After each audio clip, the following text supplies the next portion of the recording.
شعیب ملک اور ثانیہ مرزا ایک بار پھر ایک ساتھ۔ شعیب ملک نے بیٹے اذہان کو سالگرہ پر دلکش تصاویر شیئر کر دیں۔ السلام علیکم، اردو کرونیکل کے ساتھ میں ہوں عائشہ ارشاد۔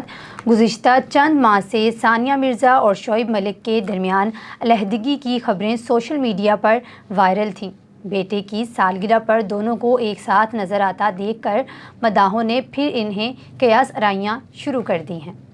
تاہم اس حوالے سے کچھ بھی کہنا درست نہ ہوگا، کیونکہ دونوں کی جانب سے علیحدگی، طلاق یا تعلق قائم رکھنے سے متعلق کبھی کوئی واضح بیان سامنے نہیں آیا۔ پاکستان کرکٹ ٹیم کے سابق کپتان شعیب ملک نے اپنے سوشل میڈیا اکاؤنٹ انسٹاگرام پر بیٹے اذہان کے ہمراہ اس کی سالگرہ پر کھینچی جانے والی چند تصاویر شیئر کی ہیں۔ ان تصاویر کی خاص بات پس منظر میں ثانیہ مرزا کا نظر آنا ہے۔ شعیب نے کیپشن میں لکھا، سالگرہ مبارک ہو بیٹا، بابا تم سے بہت محبت کرتے ہیں۔ باپ بیٹے کی جوڑی کی ان محبت بھری تصاویر نے دل کو چھو لیا ہے۔ تاہم تصاویر میں ثانیہ مرزا کی موجودگی نے ان کے چاہنے والوں میں ایک خوشی کی لہر دوڑا دی ہے۔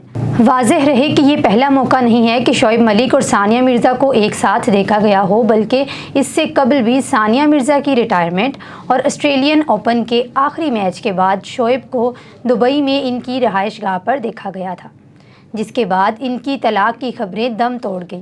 دونوں ذاتی سوشل میڈیا پوسٹ میں ایک ساتھ نظر نہیں آتے، جس کی وجہ سے طلاق کی خبریں زور پکڑتی نظر آ رہی ہیں۔ شعیب ملک کرکٹ کی دنیا کا ایک بہت بڑا نام ہے، جبکہ ثانیہ مرزا مشہور بھارتی ٹینس اسٹار ہیں۔ ثانیہ مرزا اور شعیب ملک کے ہاں شادی کے 8 سال بعد 2018 میں بیٹے کی ولادت ہوئی تھی۔ پچھلے کچھ عرصے سے ثانیہ مرزا اور شعیب ملک کے درمیان تعلق کی خبریں گردش کر رہی تھیں، مگر ان دونوں کی طرف سے کوئی بھی بیان سامنے نہیں آیا تھا۔ مگر سالگرہ کے موقع پر شعیب ملک کی طرف سے بیٹے کے ساتھ حسین تصاویر شیئر کرنا اور ان تصاویر میں ثانیہ مرزا کا بھی دیکھا جانا ایک مثبت پوائنٹ ہے، اور جس سے فینس کو بھی بہت خوشی ہوئی ہے۔ آپ بھی کمنٹ سیکشن میں ضرور بتائیے گا کہ آپ کو ویڈیو کیسی لگی اور ان دونوں کے لیے آپ کیا پیغام شیئر کرنا چاہتے ہیں۔ ملتے ہیں ایک نئی ویڈیو کے ساتھ، تب تک کے لیے اللہ حافظ۔